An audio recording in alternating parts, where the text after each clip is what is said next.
What's up, everybody? This is Whisky in the Six. I'm Rob.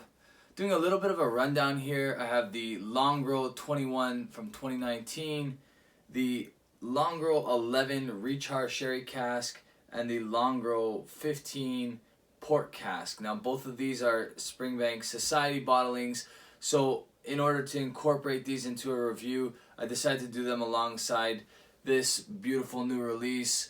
It's a standard release. First time they've done it since, I believe, 2016, and before that they didn't do it for a very long time as well. I'm not sure if this is going to be annual, but I'm assuming it might be. It's very similar in box style to the Springbank 21, almost identical. A little bit of a textural difference, perhaps representing the peated nature of the Longrow as opposed to the less peated nature of the Springbank, but that's just a guess. I'm not 100% sure. Only 3,600 bottles of this Longrow 21. The composition of this bottle is 60 sherry and 40 bourbon casks. So 46%. Pretty excited about it. I've had a few opportunities to taste it. On the nose, definitely a lot more peat going on here than most Longrows I've even tried. I noticed that the Society releases from 2019 were also a little bit more peated. Even this Springbank 15 is actually pretty peated. I don't know if that just happened to be a 2019 thing. Maybe they're choosing from a section of casks that happen to be a little bit more peated, but definitely getting more peat on the 21 than I did on the 18, or even some of the other releases from Longrow. Really nice on the nose. So it starts off a little bit medicinal. You get a little bit of like an asphalt note, but then it gets very barbecue style, and then you get that barbecue sauce and smoked hickory. There's definitely some Springbank funk going on here. And then when you wade through that, you get to that lemon. You get to some vanilla cookie. Maybe some vanilla shortbread cookie. And then it's dominant with cookie sweetness on the nose. Once you're nosing this for quite some time, you really like almost lose that smoke, despite how smoky it feels up front. Just beautiful, beautiful on the nose.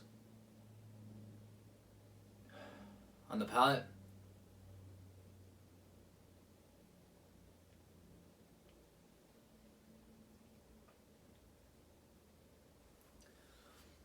definitely Springbank funk on the palate. That vanilla biscuit comes through as well. Hickory, peat smoke for sure. Some medicinal notes in there.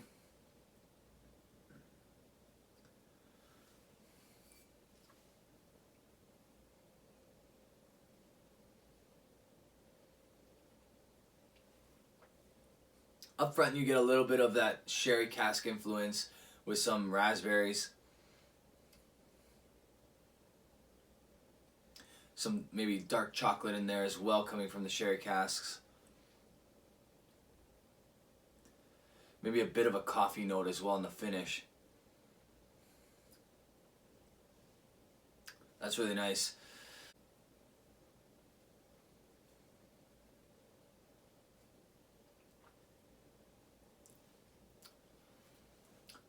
Little bit of sulfur maybe on the back end somewhere. That could be a little bit of the funk coming through too, though.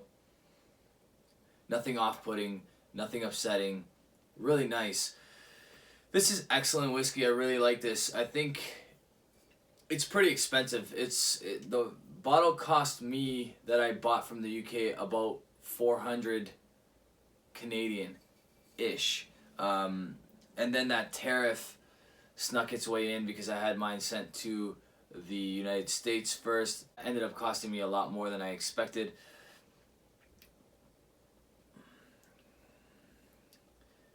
This one here that I'm splitting with Jasper, I think came in a bit less because he found a better way to get it. Next up we have this Springbank Society bottling. It's an 11-year-old. It's a Re-charred Sherry butt refilled as well. So there's been whiskey in this sherry butt as well. It's 50.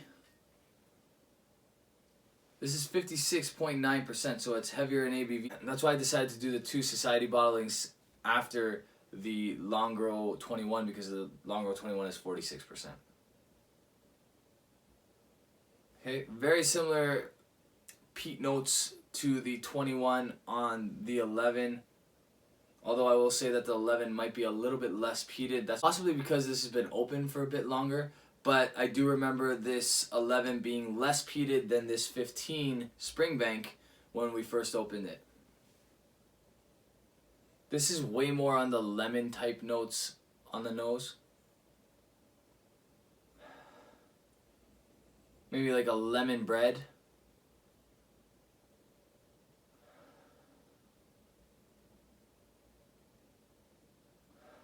Bit of smoke in the back end. Less peated, definitely, than the 21-year-old. It does not smell like it's 56.9%. You wouldn't be able to tell the high ABV on the nose.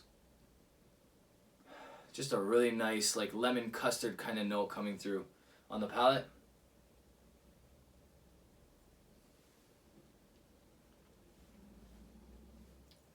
Yeah, tons of sweetness with this one. The ABV is high, but it doesn't drink high. It actually, obviously it's got some bite and power to it, but nothing off-putting, nothing overly hot. I'm going to add some water to this just for the sake of the review. But it definitely doesn't need it. And I could totally see people not putting any water whatsoever. Again, using my Sipper Social Club dropper. A little creamier on the nose. See how that translates to the palate.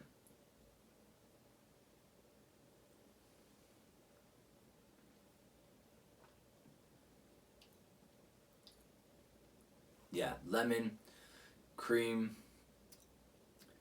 lemon custard, lemon biscuit, lemon loaf. Lots of lemon here.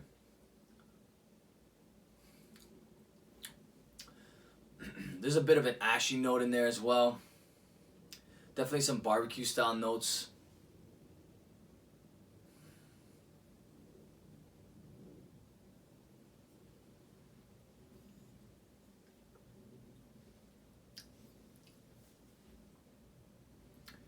That's really nice. When I first opened this, I wasn't blown away by it, but I thought it was really nice. I do tend to lean towards the Longrow Reds, maybe a little bit more than this one. That doesn't mean that this is not a good whiskey. This is getting a lot better. It's much better now than it was when I first opened it. Moving on to the Fresh Port Hogshead 15-year-old, 1,020 bottles. So not very many of these, and it is 56.2%. Man, the nose, you smell the port right away. When we first opened this, I was kind of concerned I didn't get a ton of port. Split this bottle with Jeremy. This one was $150, so also a great deal considering you're getting a fresh port, so first fill port cask. And you definitely get that on the nose. The peat has tamed down quite a bit. It actually is now less peated on the nose than the Longrow, which is strange because when we first opened this, it was more peated than the Longrow. Possibly because we drained it out halfway. Jeremy took half from this and then gave me the bottle to do the review. Yeah, a lot less peated than it was when we first opened it. Definitely the least peated of the three. And I honestly put this here because when I was drinking this originally, it was more peated than the Longrow 11. So I assumed that this would need to go last. But it definitely lost all that peat, which is kind of strange. And it's just all sweet port on the nose right now. And you get some of that Springbank funk in the background, which is awesome.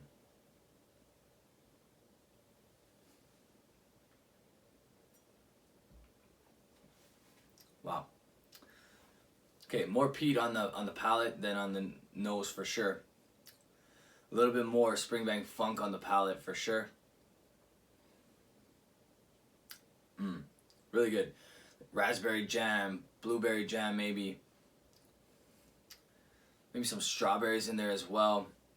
These are all like cooked down fruits though, they're not fresh.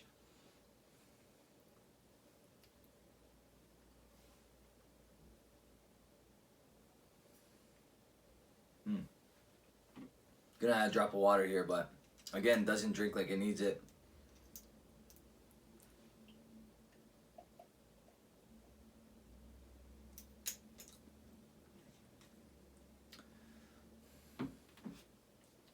These are going for like an astronomical price on secondary at the moment. I believe I saw them for 500 Canadian, which is insane considering this was $150 when it came out, offered to Society members.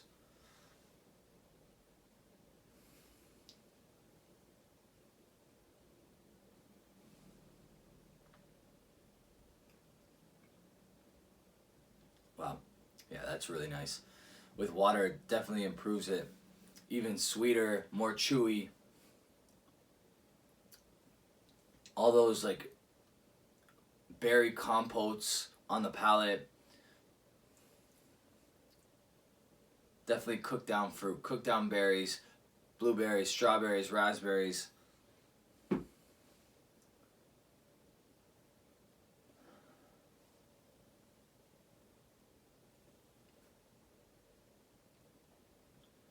Really sweet, really funky too. I noticed a difference in these three bottles than I have in other Springbank Longrow expressions. Being all 2019 releases, I noticed they were different than the Springbank 21 by a long shot and the Springbank 25 by a long shot, despite being bottled the exact same year. So I'm not exactly sure what that's all about, especially because this one is a Springbank as well, this port cask. These three have a similar characteristic. It's this ashy, more medicinal style that I'm used to from Longrow and Springbank, which I definitely don't mind at all. It's just a little bit more reminiscent of an Isla kind of characteristic, whereas the 21-year-old and the 25-year-old had none of that. The Springbank 12-year-old that I've reviewed in the past didn't really have that at all either. So I guess they all kind of vary, but these three kind of shared that common characteristic, which was cool. All really, really good whiskey. I'm going to give this Longrow 21 one more sip and make a final decision here. On the nose, it just smells so much better now going back to it.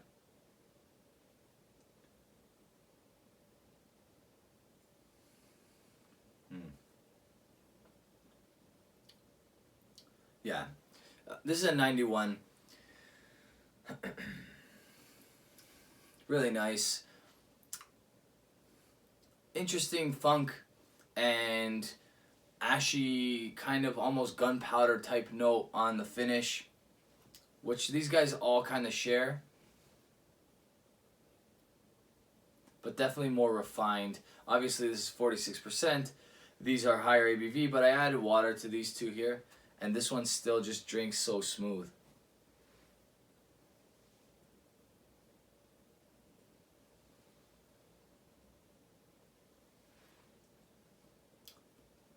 Yeah. Honestly, the winner here has got to be the Longrow 21, and that's probably just because if you're the type that doesn't really want to fight with your whiskey and you just want to pour and play, you don't want to have to worry about adding water, you don't want to have to worry about like fooling around with it. You pour this, let it sit for 20 minutes, slowly start sipping it, nosing it, whatever. You're going to get a great experience out of this 21-year-old. It's really good stuff. Like I said, that's probably a 90-91. This seems to be in its money zone right now, which is just above 1/3 of the bottle. Maybe about 1/3 of the bottle. But yeah, if I have to choose a winner, one that I'll probably keep going back to and testing out, it's going to be this 21-year-old. It's a really expensive whiskey. So if you can split it with a bunch of buddies, the Re-charred Refill Sherry Cask 11-year-old Longrow.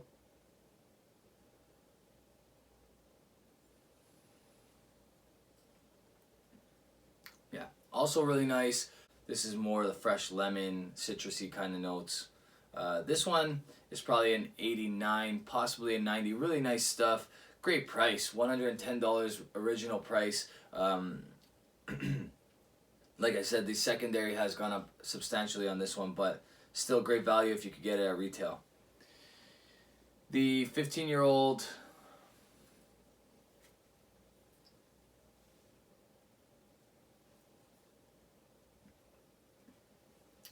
super sweet.